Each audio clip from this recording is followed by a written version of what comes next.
Bom, pessoal, então retomando o nosso seminário de força, né? Nós na última apresentação mostramos como recuperar, né, o último ingrediente importante da construção tradicional, que são os penomes, né? Nós mostramos que, dado um penome qualquer, digamos sigma, né, existe um indivíduo, digamos A, tal que o valor desse penome é o FG de A e vice-versa. Dado um indivíduo A, existe um penome sigma, tal que o valor desse penome é o FG de A. Isso tem como consequência que o nosso M de G, digamos, que em princípio é dependente do colapso F, dependente da relação de pertencimento que nós estamos usando, né? Essa não é única, enfim, pode ter variações, que o nosso M de G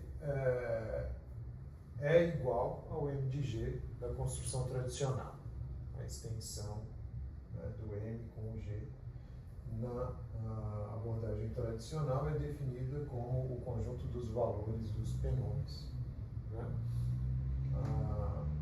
Então, isso mostra que ele é único, o nosso M de G é único, né? Isso dá uma certa categoricidade da nossa axiomatização, né? Dado o framework fixado o M e o G, o M de G é único, independente de alterações, pequenas alterações no resto do framework. E daí, bom, nós podemos recorrer a resultados standard, não é o melhor caminho, né? O melhor é provar tudo dentro da nossa abordagem, mas nós podemos recorrer a resultados standard para já visualizar, olha, o M de G vai dar modelo de ZFC, porque ele é igual ao M de G da abordagem tradicional, né? Então, dá. Isso pode ser provado sem recurso à abordagem tradicional? Pode, né? Mas vai dar um certo trabalho, nós vamos pular essa prova, mesmo porque se encontra em livros, seria só uma adaptação do que você vê em livros para o nosso quadro. Tá? Bom, isso foi feito a partir da introdução de um novo axioma, que é o axioma da, digamos, universalidade do pertencimento, né? Esse axioma que diz que o pertencimento é universal, quer dizer, qualquer relação binária entre indivíduos e condições que esteja no modelo M tem uma P-imitação, que a gente chama, né? Tem um indivíduo que o pertencimento a esse indivíduo corresponde exatamente àquela relação, né? E isso a gente supõe que é uma função definível e tal.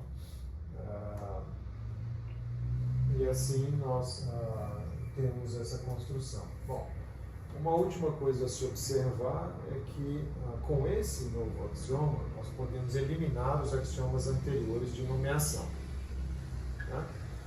Então, nós sabemos da abordagem tradicional, por exemplo, que dado um indivíduo A, como M, existe uma coisa que é o nome canônico de A. O que é o nome canônico de A? Teria que ser um penome, né? E é definido assim: seria o conjunto os penomes, eles são assim, conjuntos de pares ordenados, nome e condição.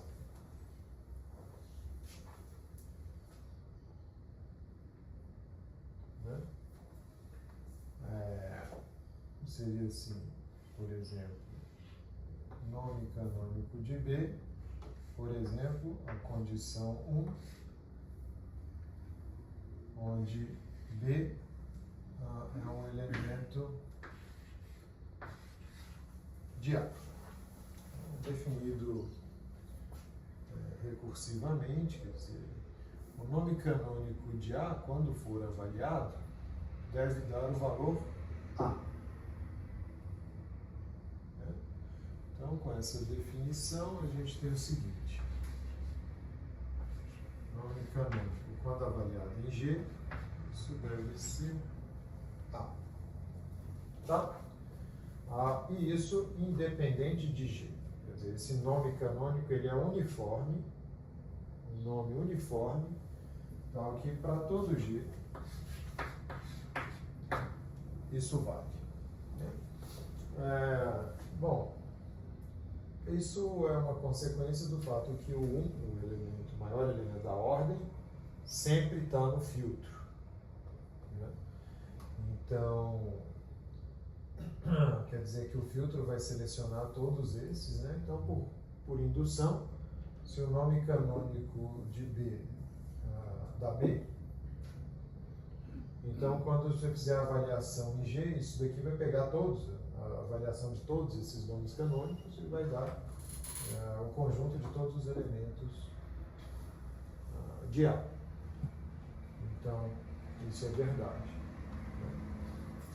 E além disso, existe um nome canônico também para o G, digamos, que é um abuso de notação, às vezes é escrito assim, G com pontinho, tá?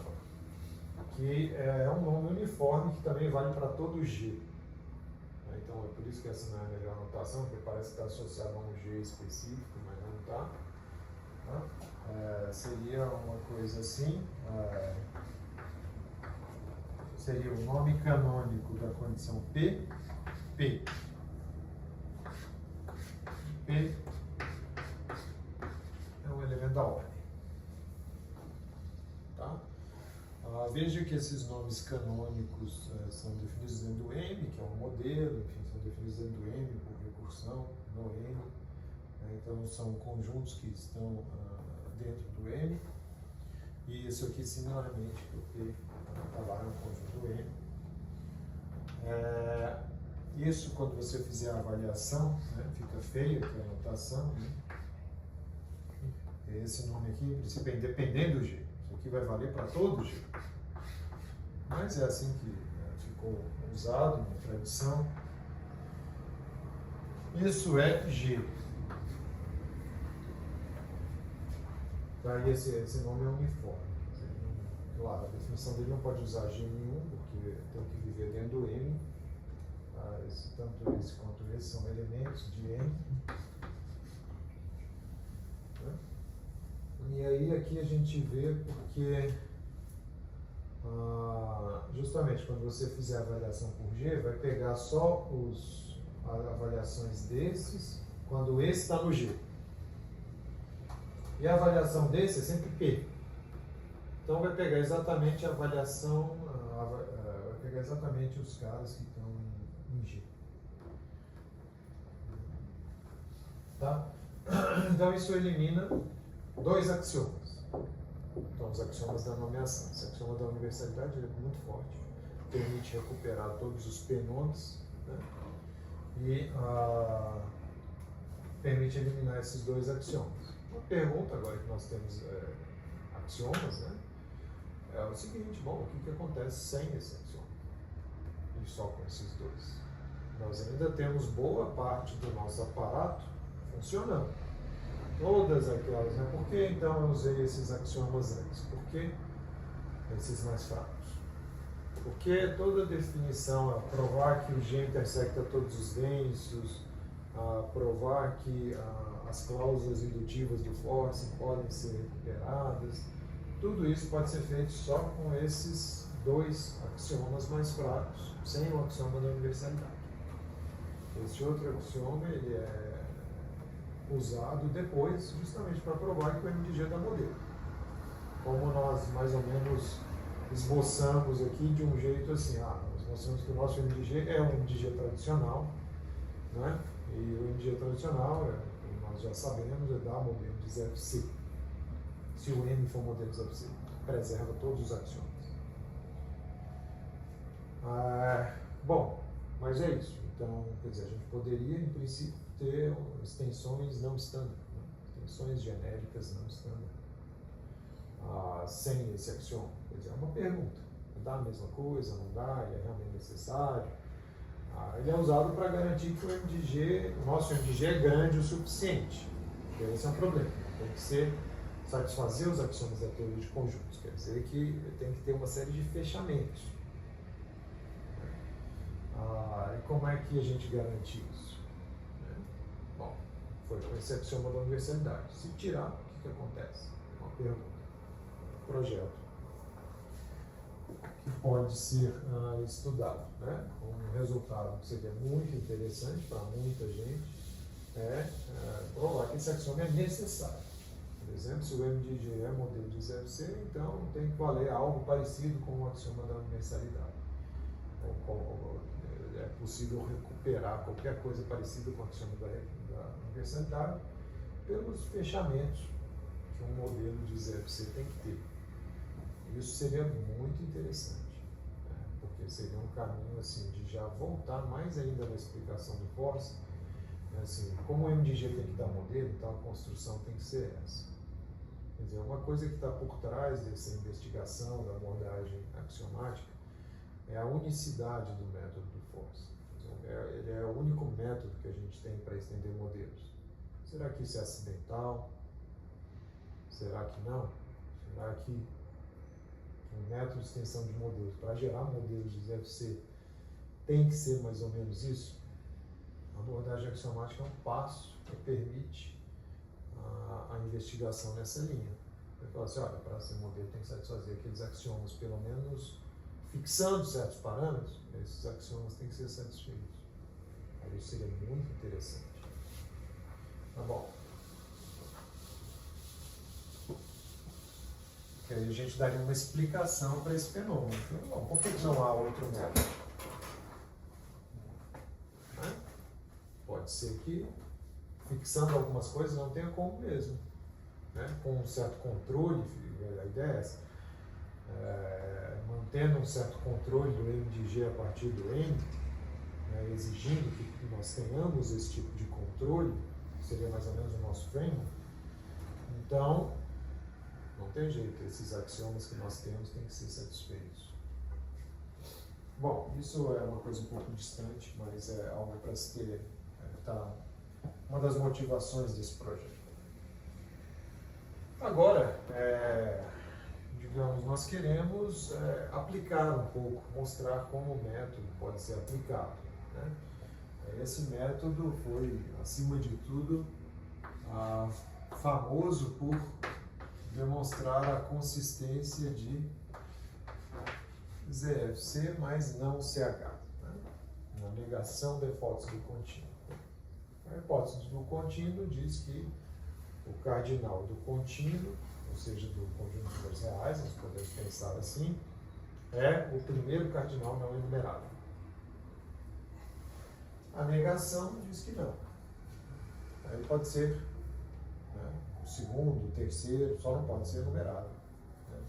E não pode ter a cofinalidade enumerável. Isso é uma outra questão.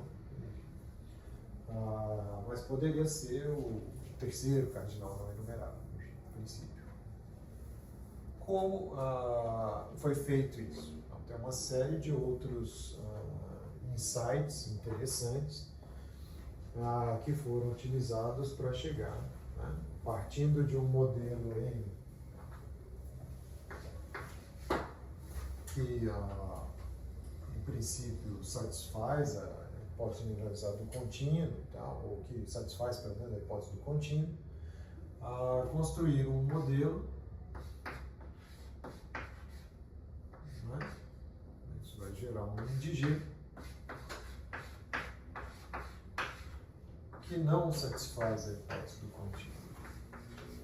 Se o seu M você já supõe que satisfaz a negação da hipótese do contínuo, então, bom, então tem um modelo para a negação da hipótese do contínuo, um modelo de ZFC, mais a negação da hipótese do contínuo. Se não, eu posso gerar um que tem exatamente essas características. Então, aí estaria provada a consistência dessa teoria. Como é que isso é feito? Como toda aplicação de força, nós precisamos escolher bem a ordem parcial. Esse é o parâmetro que nós podemos mexer no nosso framework. O resto é meio fixado. A ordem parcial com maior elemento é algo que pode ser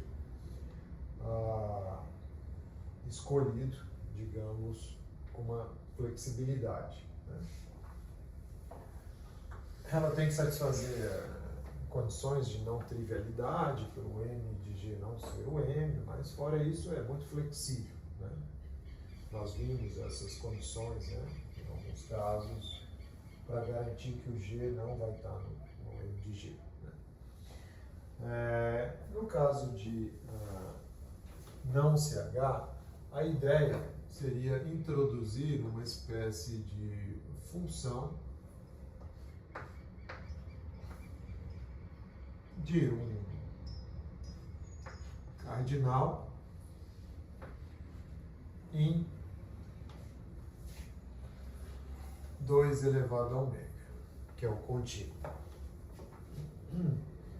e que seja uma função injetora. Se a gente conseguir introduzir no M uma função injetora, aqui nós vamos provar que, digamos, o contínuo lá no M de G, né, teria cardinal maior ou igual, o cardinal do contínuo é maior ou igual ao cardinal de capa. Tem alguns detalhes aqui, porque a gente tem que ver se o cardinal de capa continua sendo capa lá na extensão. Isso daqui está, em princípio, no M. Mas, enfim, esse é um trabalho técnico que depois tem a ver com essa condição de cadeia, ou melhor dizendo, condição de anticadeia contável, né? E que se uma ordem satisfaz a condição de anticadeia contável, o que é cardinal no M continua sendo cardinal no M de G. A gente chama de preserva cardinais. Mas isso é um tema técnico que hoje eu não vou falar sobre isso. Não basta só isso, né? Não basta os cardinais continuarem cardinais, né? Porque pode ter outras coisas que se tornam cardinais. Sim, mas para falha de CH basta, porque aí você não pode colapsar isso. Porque aí... Colapsar cardinal tem que isso. deixar de ser cardinal, alguma coisa. Mas com a condição de... Por exemplo, aqui a gente vai sim, usar você vai ter mais cardinais, se você tiver mais cardinais, não importa, porque só pode jogar para cima. Por exemplo, aqui a gente pode usar o Aleph2. Então, é uma função injetiva de Aleph2 aqui, né? Aí, se o Aleph2 e o Aleph1 continuarem sendo cardinais, então, bom, tem um cardinal e o ômega, né, foram preservados, tem 2 cardinais abaixo.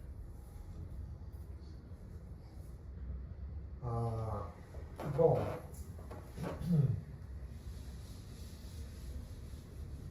e como é que a gente faz isso? Bom, essa função ela é equivalente a uma função assim, para ficar melhor. Essa tem uma dualidade que é importante na matemática, né? Às vezes chamado de exponenciação, isso, né? É um chamado isomorfismo natural entre essas coisas, enfim. Uma função assim corresponde a uma função assim corresponde a uma função assim, né? E isso aqui, mas e o 2 ômega não pode mudar? Bom, isso elimina esse tipo de coisa, porque o ômega não muda, o 2 não muda quando você passa do M para o M de G. E isso aqui vai ser mais útil na hora de definir a ordem parcial, né?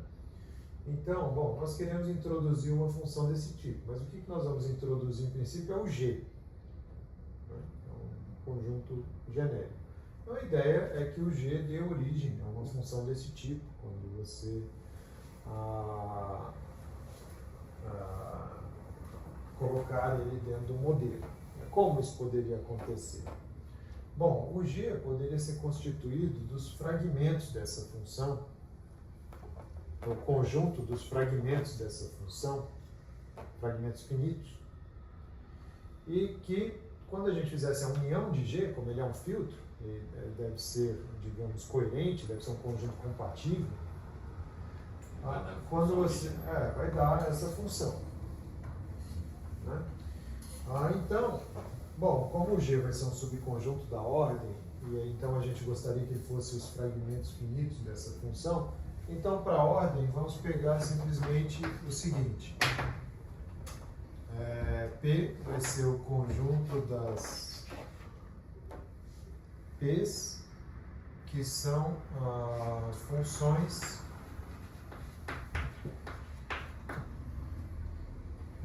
parciais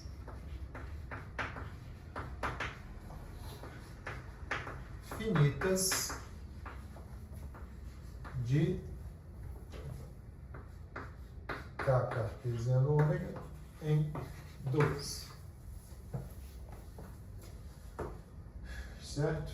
E a ordem aqui, Pzinho estende Qzinho a C e somente C. A função Qzinho está contida na função Qzinho. Vamos dizer, é uma extensão de funções, no sentido usual. Tá? Então, isso é bastante importante, né? Essa é a ideia. Né?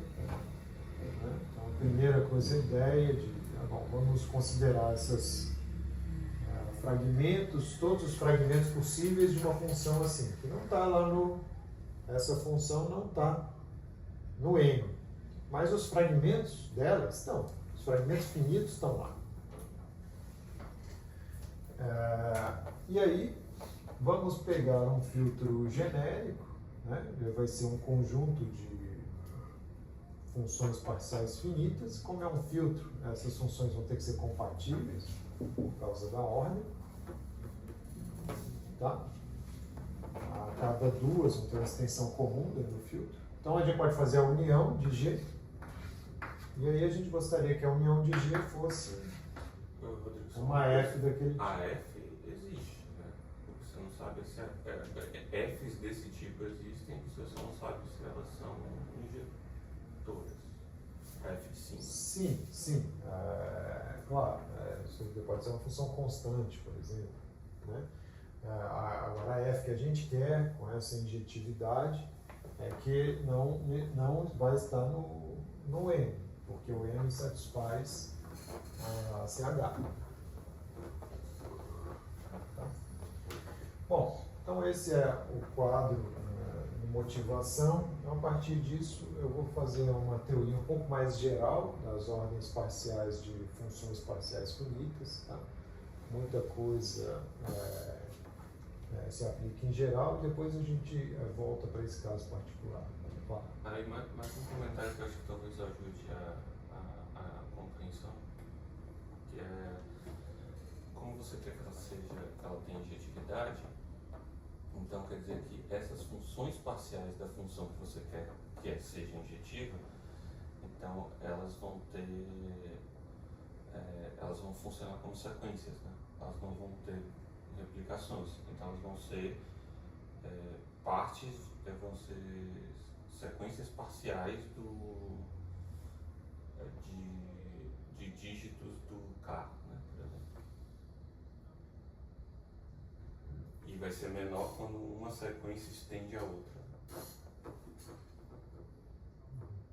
Tem vários modos de olhar para essas, mas é algo assim, né?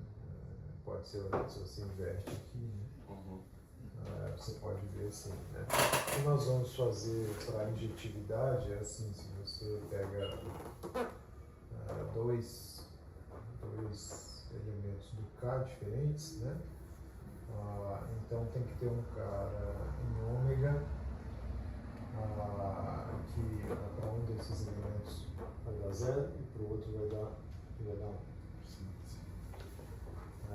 E isso, uma parte finita pode testemunhar. Quer dizer, a injetividade pode ser testemunhada numa parte finita, nesse caso. Não é necessário olhar a função toda, isso faz a coisa funcionar, porque a injetividade remete a algo para baixo no ground, é controlada por baixo. Bom, então vamos fazer um pouco da teoria das ordens parciais finitas, coisas básicas, que são gerais, né? Que é o seguinte, né? Então, dados dois conjuntos I e J no M, né, você tem essa ordem parcial, que às vezes é representada assim, né? Ou seja, as funções parciais finitas de I em J, né? Ordenadas pela inclusão, né?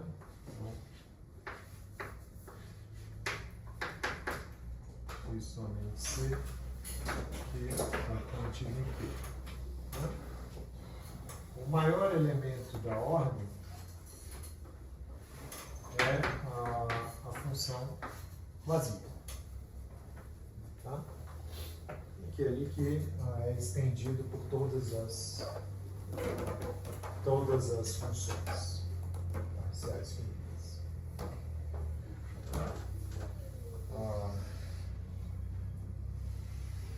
Bom, então tá. Então fixa isso como sendo o nosso π, a nossa ordem parcial π. Correto?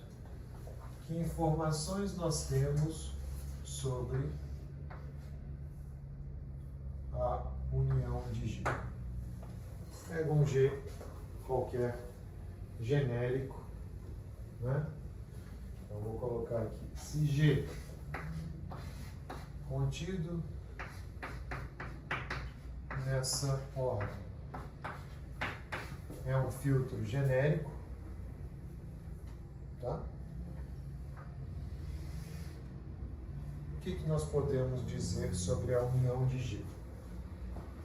Então, primeiro nós gostaríamos de dizer que, bom, é uma função.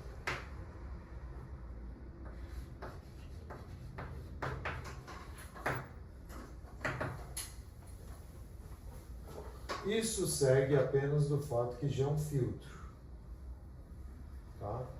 Então, quando é que uma família de funções dá origem, de um mesmo domínio, num contradomínio, dá origem a uma função, não necessariamente total, né, desse domínio no contradomínio? Quando a família é compatível. Esse é um exercício básico de teoria de conjuntos, né? O que pode estar errado? Poderia ter uma funçãozinha P que pega um I e dá um certo valor, digamos um J, e uma outra funçãozinha lá que pega o mesmo I e dá um J diferente. Aí não teria como, digamos, juntar unir essas duas funções, porque aí nós teríamos uma violação da unicidade. Mas é só isso, né? Precisa ter. Então é função, e a explicação aqui é simplesmente, pois G é filtro. E a ordem é a ordem de extensão, né? Então quer dizer o quê? Se você tem P e Q no G, então existe um R tal que, vamos pensar assim, a união está contida em R.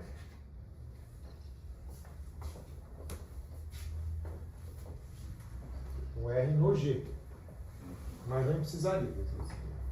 Existe um R tal que a união está contida. Isso quer dizer que eles são compatíveis. Parece que as funções de G têm uma extensão comum. Tem uma extensão comum e então são compatíveis. Ok, então a união de G é uma função. Agora, qual é o domínio?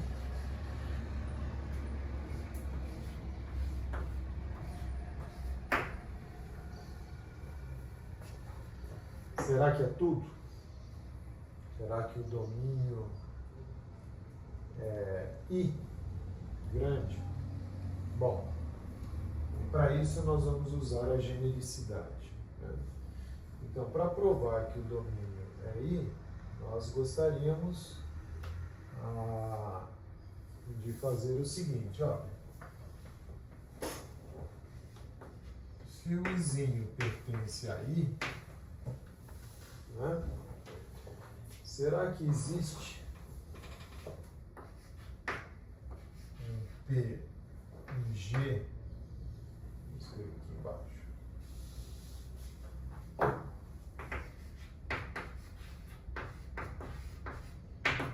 Tal que Izinho pertence ao domínio de P? Certo. Seria isso. Para responder que o domínio é I. Né? Que nenhum elemento do Isão, né, ficou de fora desses pedaços que o G coletou. Né? Daí quando você fizer a união, o Izinho vai estar lá, associado ao. Bom, quando a gente quer provar que existe um P em G, o que a gente faz? A gente usa a genericidade. Né? Mostra que o conjunto dos P's, satisfazendo essa condição, é denso ou algo parecido. É isso que a gente tem que fazer. Então, pega o conjunto dos P's, tais que I pertence ao domínio de P.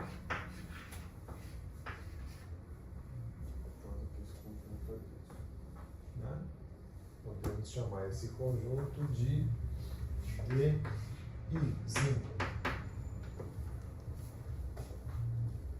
Correto? Dzinho é denso? Bom, o que a gente tem que fazer para provar isso? Pega um Q qualquer na ordem.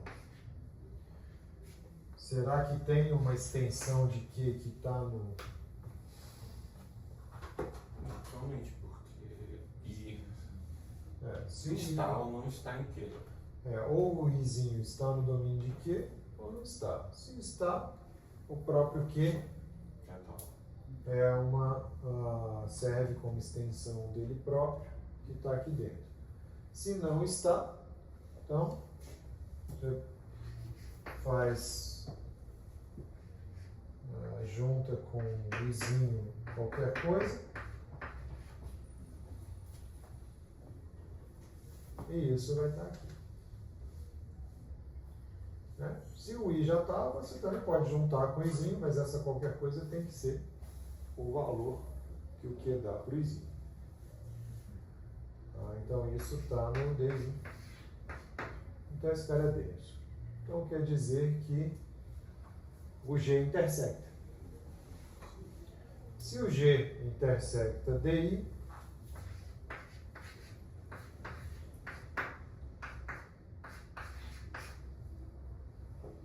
nós gostaríamos de concluir. Se o G intersecta DI, então quer dizer que esse Izinho está no domínio da função que é a união de G. Portanto, o domínio é tudo.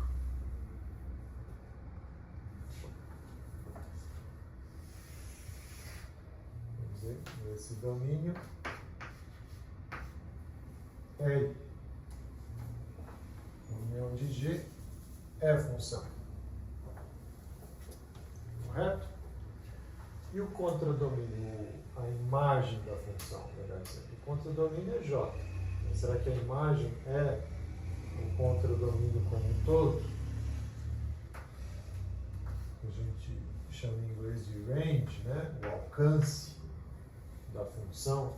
Será que é o domínio todo? Né? Então a pergunta é se isso é J. Bom, então vamos traduzir essa pergunta em algo assim e ver qual seria o denso apropriado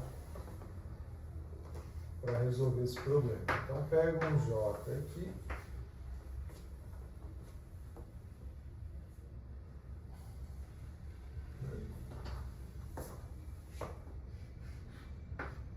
Então a questão é, existe um P em G tal que J pertence ao range de P? Essa é a nossa questão, né? Então, vamos colocar aqui o J em cima, talvez, porque representa a imagem.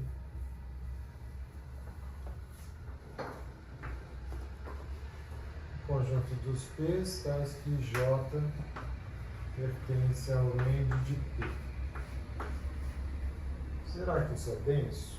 Bom, aqui é preciso um cuidado pequeno, mas deve ser feito, que é o I tem que ser infinito. Se o Isão for infinito, como no caso que nós estamos interessados, a resposta é sim, isso é denso. Tá? Então, aqui agora vamos supor I infinito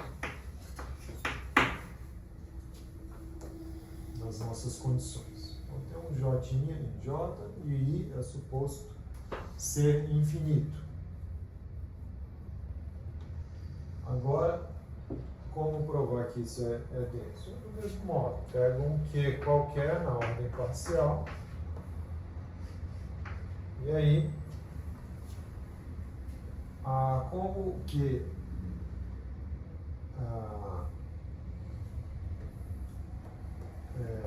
é uma função parcial finita, né?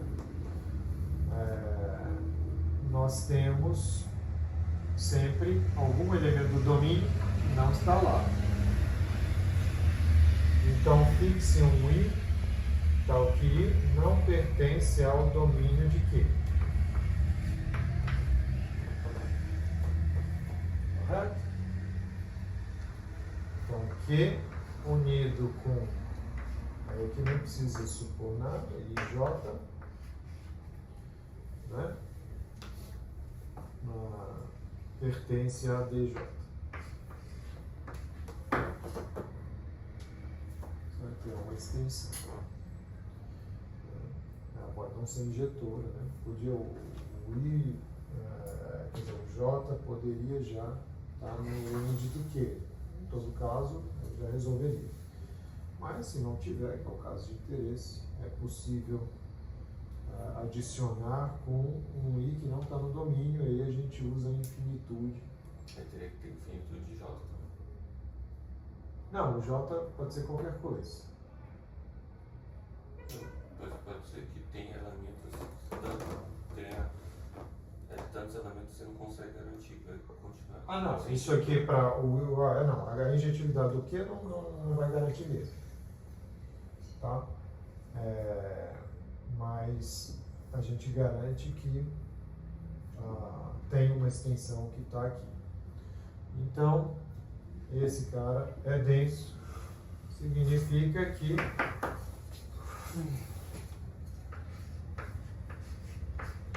G interseção DJ é não vazio. Portanto, que esse J vai estar no range da função, lá na imagem dessa função. Porque vai ter um cara dentro do G que tem esse J na sua imagem. E aí, quando você juntar tudo, esse cara vai ser juntado, então o J vai estar lá na imagem. Então quer dizer que isso é verdade também. Como isso, né? Isso. Uma aplicação dessas coisas básicas já, mas não trivial. Colapso de cardinais. Né? Se a gente pegar uma ordem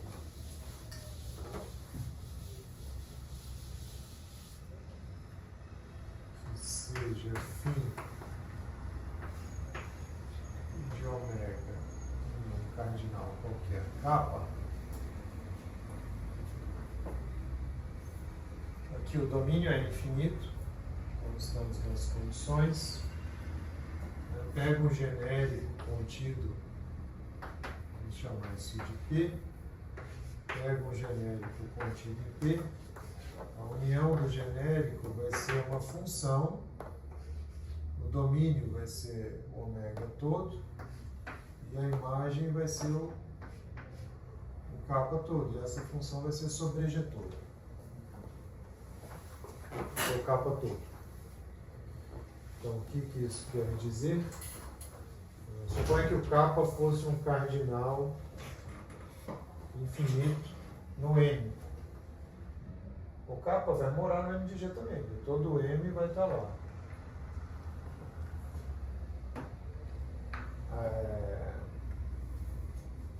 O kappa não vai ser mais um cardinal não enumerável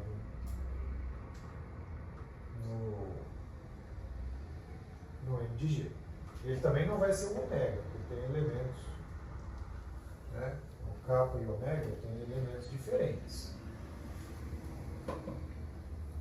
Tá? Então ele vai ser enumerável, mas não vai ser mais um cardinal, vai ser algum ordinal enumerável no M de G. Isso pode ser feito com qualquer cardinal. Então, o cardinal de fora, né, nós aplicamos muito esse método tradicionalmente partindo de um M enumerável. Então, tudo que está no M é enumerável mesmo, só que de dentro o kappa poderia ser o cardinal lá em cima, não tem nada a ver com o ômega. Vai ser colapsado junto com tudo que está abaixo dele com o ômega. Tá? Então, isso é um exemplo. Esse é um exemplo de ordem que não preserva cardinais. Essa ordem não satisfaz a condição de anticadeia contável. No M, claro. Quer dizer, também, de novo, a gente tem que, às vezes, fazer esse exercício porque eu não estou especificando. Isso aqui é tudo ômega absoluto, mas isso aqui, é claro, estou pensando no M, né? E essa ordem vive dentro do M. Coisas finitas, todas vão estar no M. Mas, do ponto de vista de fora, tudo do M é enumerável. Então, também satisfaz a condição de cadeia contável visto de fora. Mas lá dentro, não. Então, esse é um exemplo canônico. Né? De ordem parcial, que é importante, às vezes é útil fazer isso, tem aplicações, mas não é o que a gente quer agora.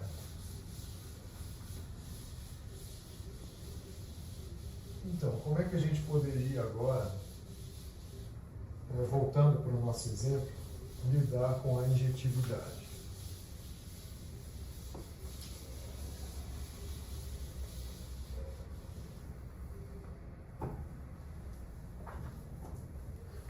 Então, outro exemplo, que é o que nós temos em mente, família de exemplos, né?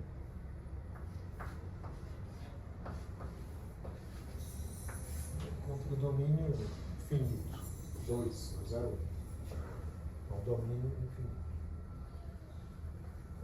Esse é o exemplo que nós estamos mais interessados. Aí aqui o kappa pode ser qualquer coisa. E depois, dependendo do que você colocar como kappa, isso vai dar o resultado desejado. Né? Então, bom, a nossa pergunta agora é assim, se G é um filtro genérico aqui nessa ordem, né? Vamos chamar de F, né? Essa função que é a união de G. Nós já sabemos que é uma função definida desse domínio todo, uma função total desse domínio, sobrejetora no 2. A sobrejetividade não garante grande coisa. 2 é conjunto 0,1, Atinge o 0 e atinge o 1. Então, deveria ser, porque se fosse constante já deveria estar no N, que é definido. Então vamos investigar aquela propriedade interessante que corresponde à injetividade, né, da f grande associada. Né? Essa função tem associada a ela uma f grande, né? Nós teríamos aqui uma f grande que vai de k em 2 ômega. Tá? Então nós estamos interessados na injetividade dessa. Não é a mesma coisa que essa não vai ser injetiva de jeito nenhum. Então, o 0 e o 2 vão ser atingidos muitas vezes. O 0 e o 1 vão ser atingidos muitas vezes. A gente está interessado na injetividade dessa. Mas o que é a injetividade dessa? É assim.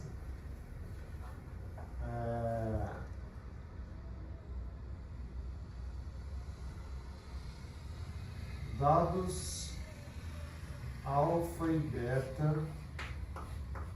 em K. Certo? Essa função vai associar a alfa e a beta, né, aqui. Né? O alfa vai numa certa sequência, né, de ômega em sequência de zeros e uns. Vamos chamar essa sequência de, sei lá, S alfa. Correto? O beta, similarmente, vai ser associado a uma sequência S beta. Né? O que é uma sequência? É uma função que para cada número natural dá ou 0 ou dá 1. O que quer dizer que essa função é injetora? Quer dizer que S alfa deve ser diferente de S beta, né, se o alfa for diferente de beta. Né? Vamos pegar aqui diferentes.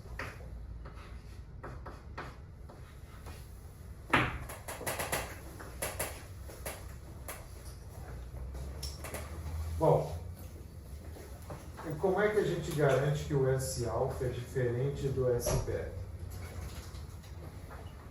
É o seguinte, precisa existir um N em ômega, né, tal que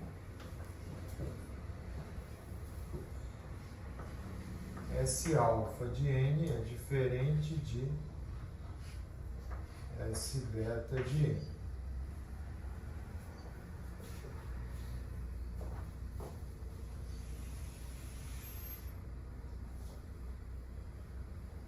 Do outro lado ali da Fzinha, isso se traduz assim: deve existir um N em ômega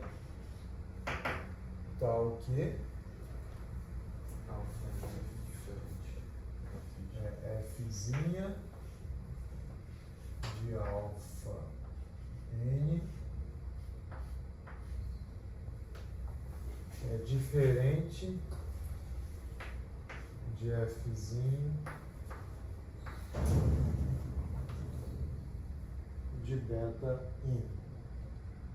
Quer dizer, a função, a sequência S alfa é essa função. A sequência, essa é o S alfa. Similarmente com S beta. Fazendo os números reais mesmo. Depois o pessoal vai chamar essas coisas de reais de cor.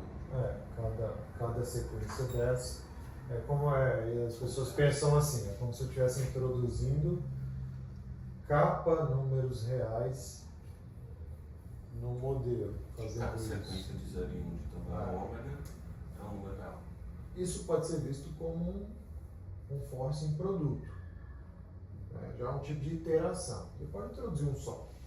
É como se você tivesse introduzido um só capa vezes. É como se fosse já uma iteração de forcing, mas que nesse caso é um produto.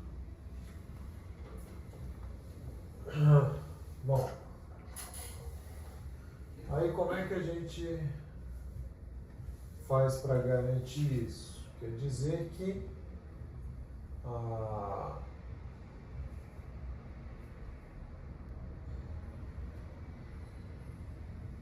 deve ter, né, essa função, ela é construída a partir das funções parciais, finitas que estão na ordem, né? Então, é assim, deve existir P, né, digamos, em G, tal que existe um N, tal que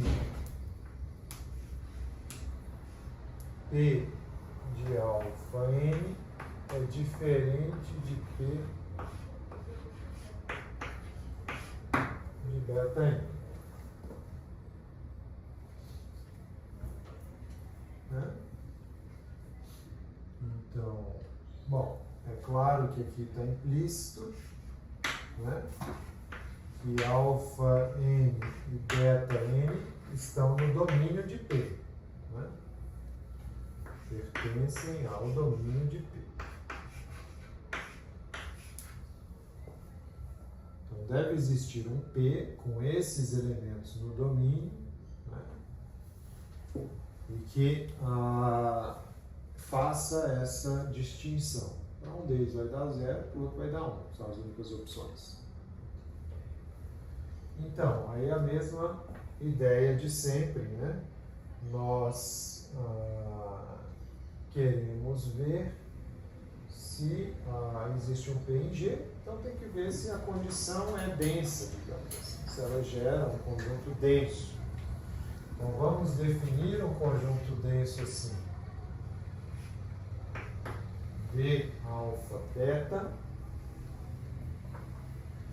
como sendo o conjunto das condições P, tais que existe aí a gente repete o que está aqui. Existe um N tal que alfa N, beta N pertencem ao domínio de P e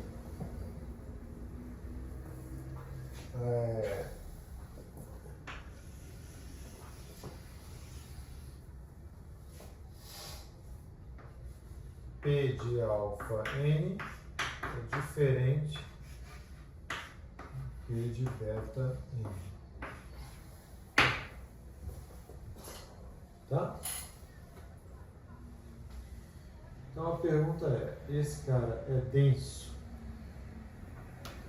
Então vamos lá. Se Q está na ordem parcial, né? Então, como é que a gente pode estender Q para uma função parcial finita que está aqui? Bom, primeiro, Q ele é finito.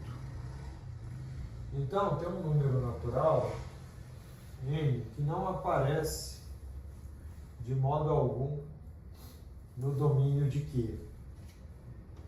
Correto? Então, fixe N tal que para qualquer gama ou tal que não existe gama, né? Tanto faz, gama N não pertence ao domínio de Q.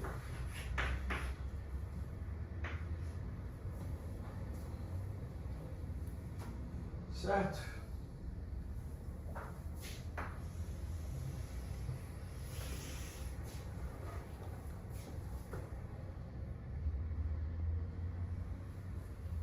aí o que você faz? Né?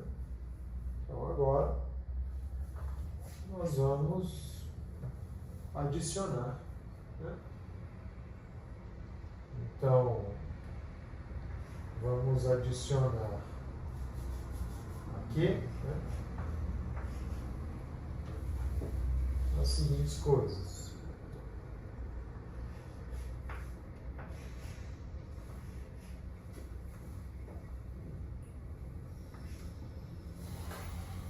Alfa n 0, beta n 1.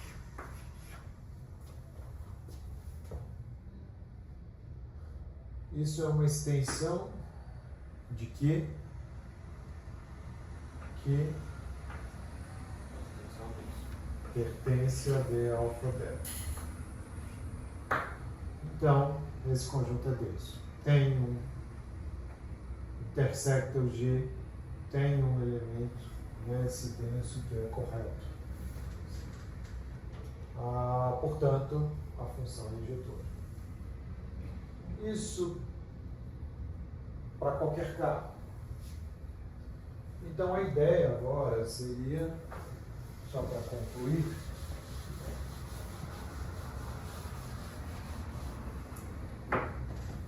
se nós pegarmos K como sendo o Aleph 2, por exemplo, do M, vou colocar aqui para enfatizar.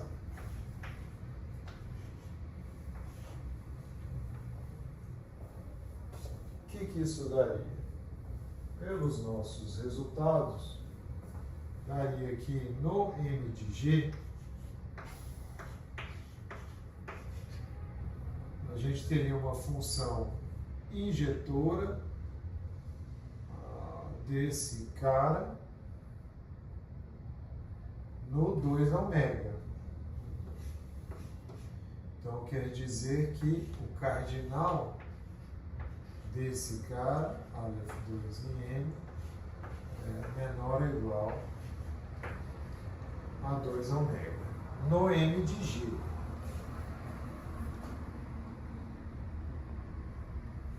Isso resolveu? Quase.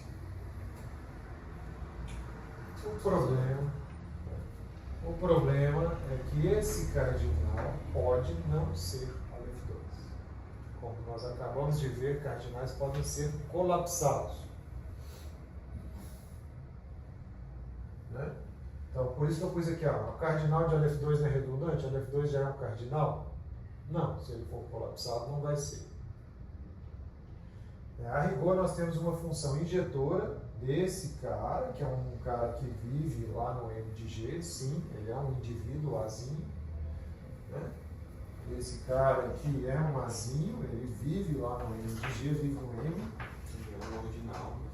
É um ordinal, sim, até do ponto de vista do universo, mas do ponto de vista do universo ele é um ordinal enumerável, se o M for enumerável. Mas nós não sabemos se no M de G ele continua sendo Aleph 2. Você pode ter acabado introduzindo funções que colapsaram ele. Então é preciso garantir que ele não foi colapsado, que ele continua sendo Aleph 2 e aí... Isso não é preservado em geral. Né? Quer dizer, são condições específicas sobre a ordem parcial que garantem isso. Nós acabamos de ver que ele poderia ser colapsado facilmente, poderia ser transformado num cardinal enumerável, né? Com aquela ordem anterior. Então, é preciso ver que, a partir disso, isso aqui é verdade, já está feito. Para a partir disso concluir isso,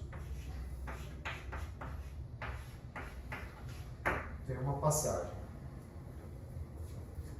Essa passagem envolve a chamada condição de cadeia contável ou condição de anticadeia enumerável, quer dizer que a ordem parcial é tal que o tamanho máximo das suas anticadeias é enumerável. Isso acontece com essa ordem.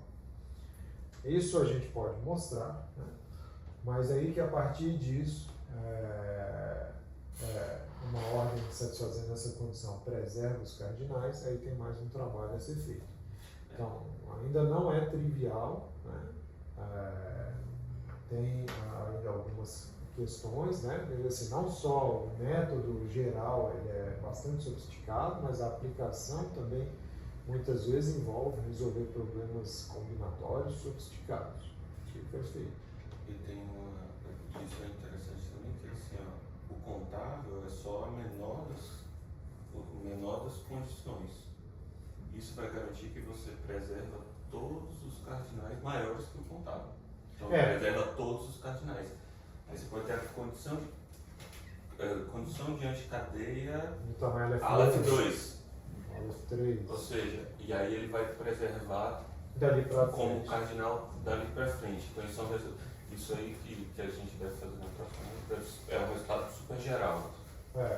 Se for CC capa, vai preservar todos os o cardinais que está para cima do capa. Isso é uma CCC entendida no M.